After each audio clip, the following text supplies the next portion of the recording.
E aí, pessoal, tudo bem com vocês? Agora a gente vai começar a nossa aula de revisão dos capítulos das aulas 1, 2, 3 e 4, certo? Então, primeiramente, vamos relembrar um conceito que a gente viu na nossa primeira aula sobre temperatura.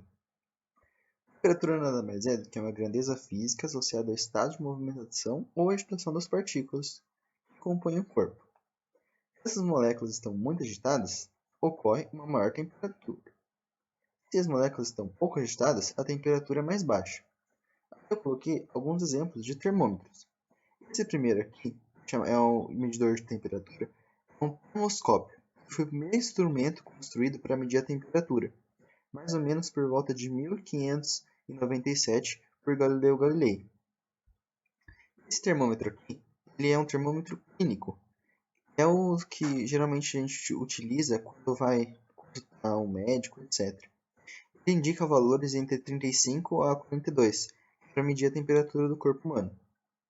Esse termômetro aqui é o termômetro de lâmina metálica. Tá vendo que ele tem uma faixa azul e uma faixa vermelha, né? Ele é utilizado para avaliar a temperatura em ambientes muito fechados, como os fornos, ou em frigoríferos. Por isso que tem a parte azul e a parte vermelha. Esse termômetro é mais utilizado em laboratório. É o termômetro a gás. Ele é utilizado para medir baixas temperaturas. Esse termômetro é o termômetro de rua, utilizado para registrar a temperatura do ar local. Consiste em um circuito, né, elétrico e esse relógio digital aparece a temperatura. Basicamente é isso. A temperatura, lembre-se que então é o grau de agitação das moléculas e os exemplos mais comuns de termômetros são esses. Bom, outro conceito que a gente viu é o equilíbrio térmico. Todos os corpos, sempre que possível, tendem a espontaneamente para o estado de equilíbrio térmico. O que é isso? Então, a gente tem um exemplo aqui da água quente. Da água. A gente coloca em um recipiente água quente e água fria. O que vai acontecer? Como uma temperatura mais quente e outra uma temperatura mais fria, eles vão ter uma troca de calor, né, até atingir o equilíbrio térmico. Que nada mais é as temperaturas serem iguais. Ou seja, as partículas de água quente fornecem parte da sua energia de agitação para as partículas da água fria, e vice-versa. A troca de energia só é interrompida quando o equilíbrio térmico, ou seja, as temperaturas forem iguais, é atingido. Certo? O conceito que nós vimos foi o de calor. O calor é a transferência de energia de um objeto ou sistema para outro, em razão exclusivamente da diferença de temperatura. Então, quando há uma diferença de temperatura, o calor é energia transferida. Essa energia, lembre-se que é energia térmica, é transferida de um corpo para outro, devido à diferença de temperatura. Correto? E as unidades de medição de calor? A unidade de medição de calor no sistema internacional é Joule. No entanto, muitos exercícios eles utilizam calorias, é o símbolo cal. Lembrando que uma caloria é 4,19 joule. Alguns exercícios pode falar que é 4,2 ou 4,18, mas isso vai depender do exercício. Outra notação muito importante que a gente vê geralmente em embalagens de produtos, alimentos, etc., é esse cacau. Nada mais é do que quilocalorias. Isso representa 1000 calorias, ou notação científica não, em ordem de potência, é 10 a terceira. Por que 10 a terceira? Porque temos 3 zeros. Ok? Lembre-se que calor é medido em joule ou caloria. Bom, aí, depois que vimos o conceito de temperatura e calor, começamos a nossa aula sobre dilatação térmica, correto? Então, na física, dilatação térmica, como o próprio nome diz, é o crescimento das dimensões de um corpo, associado ao aumento de temperatura. Então, se eu vou variar a temperatura, as dimensões do meu corpo vão variar também. Primeiro exemplo, a gente tem a dilatação linear. Ela ocorre quando os corpos sofrem expansão em uma dimensão. Geralmente, um exemplo muito prático que a gente utiliza são os trilhos de trem ou aqueles postes, aquelas torres de fios que interligam, que geralmente nós vemos em estradas ou até nas cidades, daqui é um fio, né? Nada mais, e como ele sofre exposto ao sol ou a uma variação de temperatura, então ele também vai sofrer uma dilatação. Como é um fio uma dimensão só, uma dilatação linear. Então, a dilatação do fio depende de três fatores: da substância que o material é feito, se o material é de cobre, se o material é de ferro, etc. Da variação da temperatura, que é o ΔT, e do comprimento inicial do fio. Então, a minha dilatação linear ela vai depender de três coisas: de como é feito o material, qual foi a variação de temperatura e meu comprimento inicial. Tendo isso, a gente tem a equação da dilatação linear.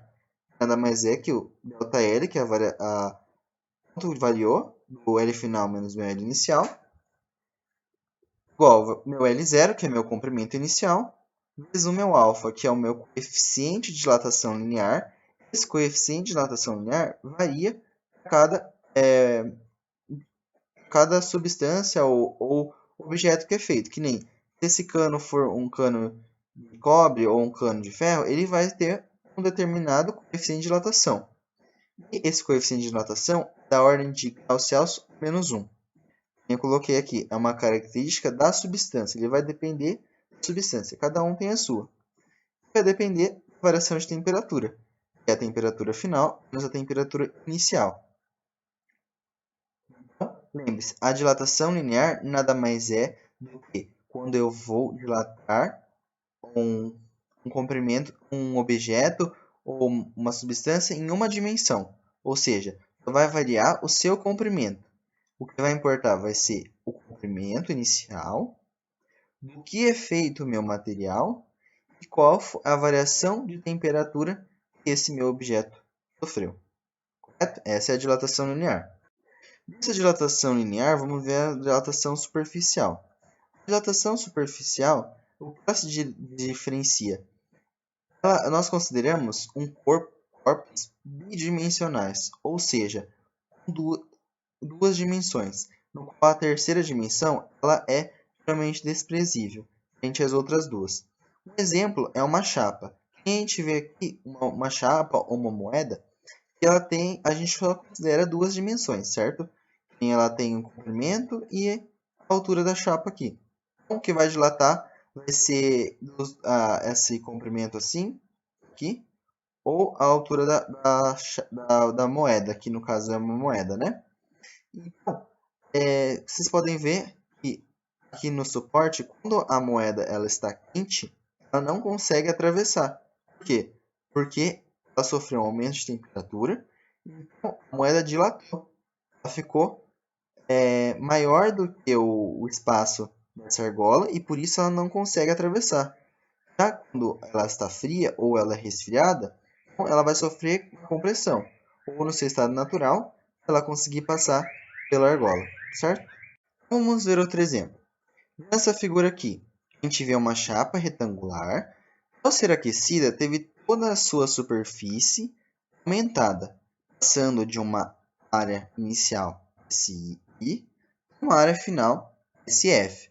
Ou seja, a variação da área de superfície S ela pode ser escrita dessa forma aqui. Ou seja, ΔS, que é a minha variação, é o meu S final, ou seja, a minha área final, menos a minha área inicial, certo? A dilatação superficial, analogamente, é análoga à dilatação linear. Por quê? Ela vai depender da temperatura sofrida do corpo, a variação de temperatura, meu ΔT, da área inicial, que é o meu SI, e do material que o corpo é feito. O meu coeficiente de dilatação, nesse caso, vai ser representado por a letra beta, esse Bzinho aqui. Equivale a 2 vezes o coeficiente de dilatação linear. Então, eu posso falar que meu beta vai ter um valor, se um exercício me der. Porém, vamos supor se meu exercício falar que eu só tenho um coeficiente de dilatação linear. Ele não me deu superficial. Então, eu vou multiplico por 2. Aqui, como a minha dilatação linear é apenas em uma dimensão, a minha dilatação superficial em duas dimensões. Isso isso a gente pode ver aqui. Essa forma do beta igual a 2α fica mais evidente, já que como a superficial, duas superfícies é linear em uma, então basta multiplicar o meu coeficiente de dilatação linear por 2 para dar o meu coeficiente de dilatação superficial. E também é representado na mesma unidade, aos Celsius menos 1. E como a gente tem a forma da dilatação linear, temos a forma da dilatação superficial, correto? Nada mais é que o meu ΔS, que é meu S final menos meu S inicial, é o meu beta, que é o meu coeficiente de dilatação superficial, vezes o meu SI, que é a minha área inicial, vezes o meu ΔT, que é a minha variação de temperatura. Aqui eu coloquei um experimento prático que eu recomendo vocês fazerem na casa de vocês, se isso for muito possível. Então, o que consiste? Consiste em vocês pegarem esses materiais que temos aqui. Um papel dessa dimensão, um papel alumínio, um papel comum e um papel alumínio, papel sulfite. E vamos grudar um no outro, de forma que a parte mais opaca do papel alumínio fique para fora. A gente vai colar e vai submeter ao aquecimento, ou seja, uma vela. O que a gente vai verificar? Verificar a diferença de materiais que produzem na dilatação. E aqui a gente vê a chapa, certo? Uma parte da chapa é feita de latão, a outra de invar. Se eu aqueço a minha chapa, ou forneço calor, no caso aqui a minha vela, ela vai, como ela é feita de material diferente, ela vai se dilatar de uma forma e se dilata para baixo. Isso significa que o coeficiente de dilatação do latão é maior do que o do invar, certo? Então, o objetivo dessa experiência, para entenderem melhor, é o seguinte: a gente vê como vai ser o comportamento da minha, vamos supor, da minha placa, né? Da minha superfície de papel com a minha superfície de alumínio. Como vai ficar? Se eu aquecer o alumínio, ele vai curvar para cima ou para baixo? Ou se eu aquecer o papel, depois vai curvar para cima ou para baixo?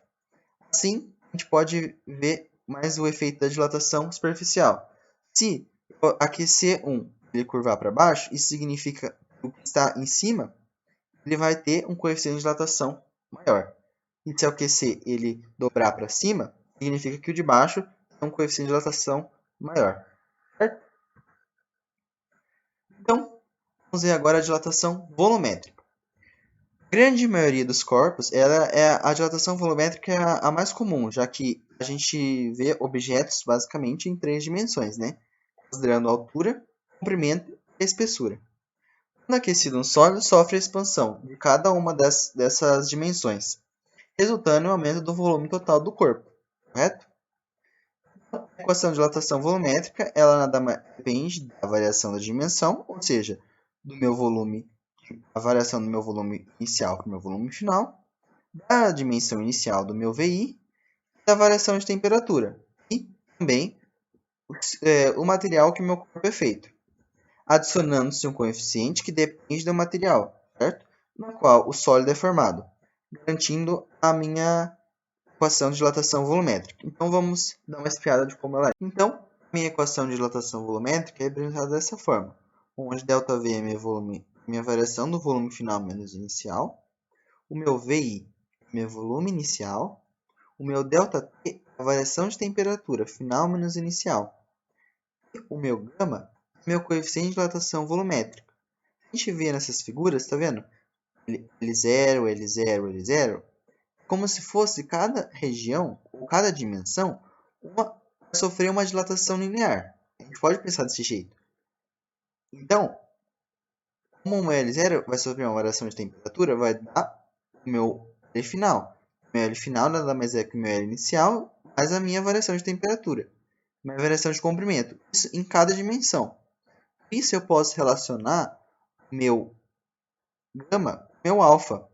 O meu gama vai ser 3 vezes meu alfa. Eu também tenho outra relação do gama com o meu beta. Meu gama nada mais é do que 3 dividido por 2 beta. Já que o beta é um coeficiente de dilatação superficial em duas superfícies e eu vou relacionar com a terceira, certo? E meu gama, meu alfa é em uma superfície, né? Que é uma coeficiente de dilatação linear. Por isso eu multiplico por 3 para dar três superfícies, que no caso é o meu gama, certo? Ele também é medido e a unidade dele é graus Celsius a -1. Bom, vista a dilatação dos sólidos, vamos agora ver a dilatação dos líquidos, revisar. Os líquidos, assim como os sólidos, sofrem dilatação ao serem aquecidos, uma vez que não tem forma própria. Então, o líquido ele não tem forma própria.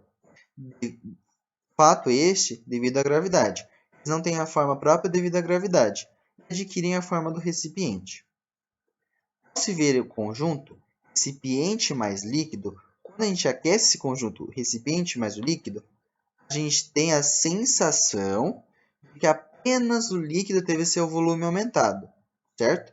Mas, na verdade, ambos os corpos, em diferentes estados físicos, sofrem essa dilatação. Ou seja, tanto o recipiente, não importa o material que ele for, mas ele vai sofrer uma dilatação também, assim como o líquido. Como o líquido tem mais facilidade de absorver calor, ele vai sofrer uma variação de volume maior em relação ao líquido. Por isso que a gente observa muitas vezes, quando a gente aquece, o líquido transbordando. Essa dilatação que a gente vê, a gente considera que é esse transbordamento, ou seja, se a gente aquecer esse conjunto recipiente mais o líquido, essa é a minha dilatação aparente.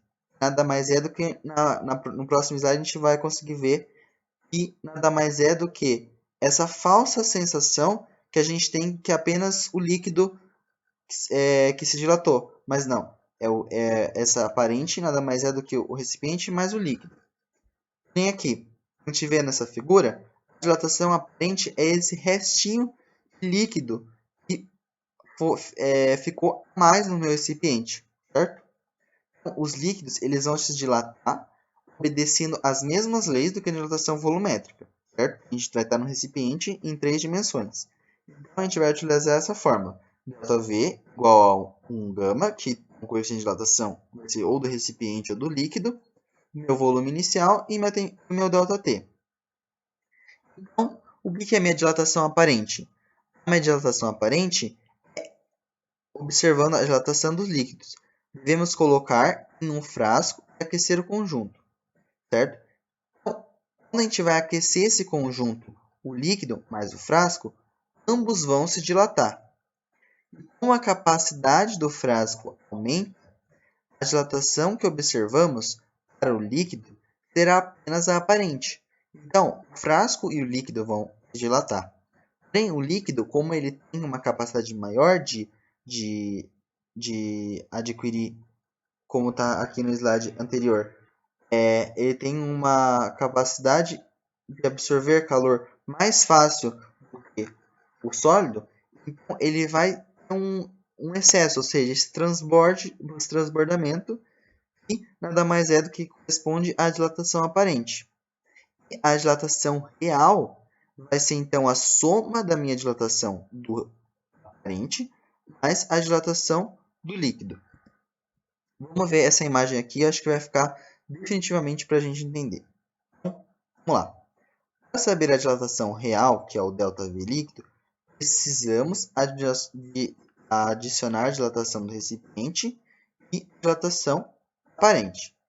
Então, a gente deve conhecer os coeficientes de dilatação volumétrica do líquido e do recipiente, ou seja, o gama do líquido e o gama do recipiente. A dilatação real do líquido é, portanto, a soma da dilatação aparente mais a dilatação do recipiente. Então, vamos ver essa figura aqui. Primeiro, a gente tem um recipiente com volume V0 e uma temperatura T0. Ele vai sofrer um aquecimento. Vocês vão ver o líquido, o recipiente, ele aumentou, certo? E meu líquido também aumentou. E um pouco do meu líquido transbordou. Esse excesso, esse volume extravasado no pequeno recipiente, ele vai corresponder à minha dilatação aparente. É aquela que a gente observa. A gente não vê a etapa do meio que a gente considera a dilatação do recipiente. É aquela visível. Ou seja, a gente viu, o volume aumentou tal. Beleza. Só que essa não é a dilatação real. É aparente. A real a gente tem que considerar a aparente mais quanto foi a dilatação do recipiente, certo? Então, a gente geralmente nomeia dessa forma, ΔVL, que é a dilatação real do líquido, ΔVR, que é do recipiente, e ΔVA é a dilatação aparente, que é o volume do líquido transbordado. E a gente pode relacionar essas formas com os coeficientes. Nada mais é que o gama do líquido pode ser a soma do gama do recipiente mais do gama da dilatação aparente. Beleza? Outro caso que a gente viu sobre dilatação, para finalizar, é a dilatação anômala da água. Então, a gente precisa saber essa figura desses dois gráficos, um gráfico de volume por temperatura e outro gráfico de densidade por temperatura. Quando a gente vai aumentar a água de 0 para 4 graus Celsius, a gente observa que o volume da água vai diminuir, correto? E a densidade vai aumentar. E de 0 até 100 graus Celsius, o meu volume vai aumentar e a minha densidade vai diminuir. Por isso que a gente observa que em regiões frias, muito geladas, a superfície dos lagos vai estar lá a menos 20, a temperaturas muito baixas, porém, embaixo, ou seja onde tem onde ainda a superfície não congelou, a temperatura vai estar a volta de 4 graus Celsius, onde tem uma densidade maior. Então, por isso que ela vai ser em águas mais profundas, certo? E o volume meu vai ser apresentar na escala um volume menor, certo? Então, quando eu passo de 0 para 4 graus Celsius, o volume meu diminui e a densidade vai aumentar. No outro período, de 4 até 100, o meu volume vai aumentar e a minha densidade vai diminuir. Outra aula que a gente teve é de capacidade térmica, né? Não de capacidade, mas de grandezas que envolvem calor ou temperatura. Então, a primeira grandeza que nós vimos foi a capacidade térmica. Nada mais é do que esse Czinho, a quantidade de calor necessária para levar 1 grau Celsius da temperatura do corpo. A forma da capacidade térmica nada mais é do que esse C, que vai ser igual à quantidade de calor dividida pela variação de temperatura, que equivale ao coeficiente de quantidade de calor recebido ou cedido pelo corpo e a correspondente variação de temperatura. Um exemplo aqui para ficar fixo na nossa mente.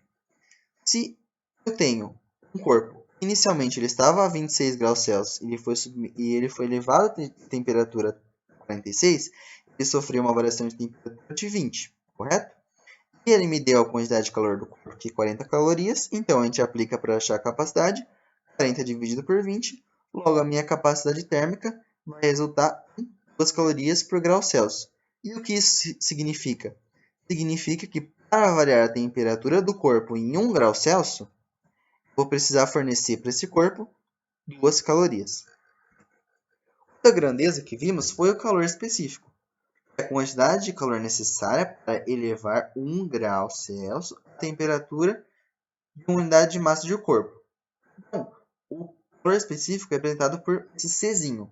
Nada mais é do que a quantidade de calor dividida pela massa vezes a minha variação de temperatura. Aqui a gente tem um exemplo. Um corpo que está a 26 graus Celsius e ele foi elevado para uma temperatura de 27. Então, ele sofreu uma variação de temperatura de 1 grau Celsius.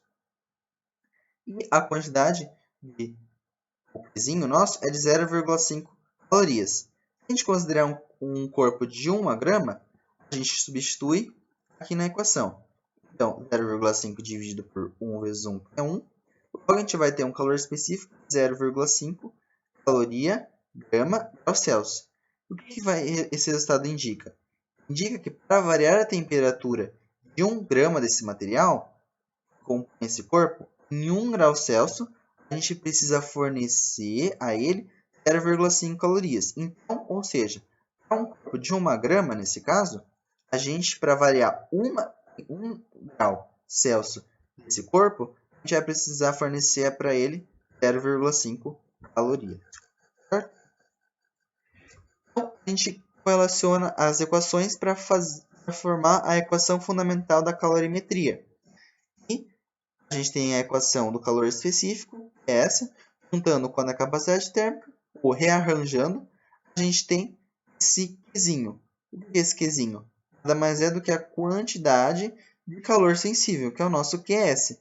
O QS é massa vezes o calor específico vezes a variação de temperatura. O nosso calor sensível é diretamente proporcional à massa do corpo. Ou seja, se eu vou ter um corpo de uma massa maior, maior vai ser o calor necessário para a minha variação de temperatura, certo? Da mesma forma que o calor específico, o Czinho. Quanto maior for meu calor específico, maior vai ser a quantidade de calor necessária para variar a temperatura do meu corpo. E a minha variação de temperatura? Quanto maior for a minha variação de temperatura que se deseja obter de um corpo, maior é a quantidade de calor que ele deve ser fornecida, certo? Então, o meu calor específico ele é diretamente proporcional à minha massa, meu calor específico e a minha variação de temperatura. Outra grandeza que a gente viu é o calor latente. Nada mais é do que quando a gente vai fornecer calor para que ocorra uma mudança de estado, ou seja, para uma substância ela mudar do seu estado sólido para o líquido ou do líquido para o gasoso, ou ao contrário, do gasoso ou vapor para o líquido ou do líquido para o sólido, certo? Essa quantidade de calor é o nosso calor latente, que é o PL. Ele vai ser igual ao produto entre a massa, M, e a constante de proporcionalidade L. Nada mais é do que o calor latente. Aqui eu coloquei só para a gente ter noção do calor latente da água. O de difusão é 80, de solidificação também, porque eles apresentam na mesma curva, só que ele é negativo. O calor latente de vaporização é 540 e o de liquefação menos 540, porque ele está na mesma linha, porém é um processo inverso, né? Aqui a fusão é a passagem do sólido para o líquido, vaporização do líquido para o vapor, então é um processo direto. Ao contrário, quando é um processo do vapor para o líquido, no caso a liquefação, ou do líquido para o sólido, que é a solidificação, vai ser o mesmo valor, porém negativo. Para a gente fazer exercícios, eu tenho utilizando o balanço térmico, que nada mais é do que esses dois princípios de transformação de calor. O primeiro é o princípio de transformação de calor, e nada mais é do que consiste em um sistema que está fechado, onde tem um corpo com uma temperatura maior, certo? Que é o TA, maior do que a minha temperatura TB, e o meu TA vai transmitir calor para o meu TB até atingir um equilíbrio térmico, certo? E a minha quantidade de calor recebida, no caso pelo corpo B, mais a minha quantidade de calor cedida pelo corpo A, vai ser igual a zero. Ou seja, tem um ambiente fechado e não vai ter diferença na quantidade de calor.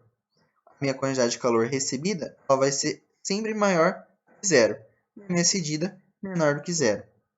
Outro princípio importante é da transformação inversa. É o que eu falei ali atrás. A quantidade de calor absorvida ou recebida por um corpo numa dada transformação é numericamente igual à quantidade de calor cedida ou recebida na transformação inversa. O que isso significa? Significa que se eu tenho 1 grama de gelo e ele absorve 80 calorias para a sua completa fusão, ou seja, da passagem do sólido para o líquido, com ATM, essa mesma 1 grama de água, a 0 graus Celsius, ele vai liberar 80 calorias para a sua completa solidificação. Então, isso a gente viu na nossa aula de mudança de estado. Qual é a coisa mais principal que a gente tem que ver? A gente vai usar essas duas formas, do calor específico e do calor latente. No calor específico, a gente tem a variação de temperatura. Então, vai ocorrer sempre em estados onde tem uma substância fixa. Ou seja, ela está em um estado só. Ou no sólido, ou ela está sólida, ou ela está líquida, ou ela está no estado de vapor. Ou seja, ela tem uma variação de temperatura. Já o meu calor latente, eu vou utilizar em uma determinada faixa, onde a temperatura é constante e eu vou ter a minha transição de estado. Ou seja, aqui do sólido para o líquido, ou do líquido para o sólido, ou do vapor para o líquido, ou do líquido para o vapor. Certo? E a gente já pode observar, eu falei, na ordem direta, eu tenho um LF, que é o meu coeficiente de calor latente, vamos supor, de fusão, vai ser positivo, e o meu de solidificação negativo.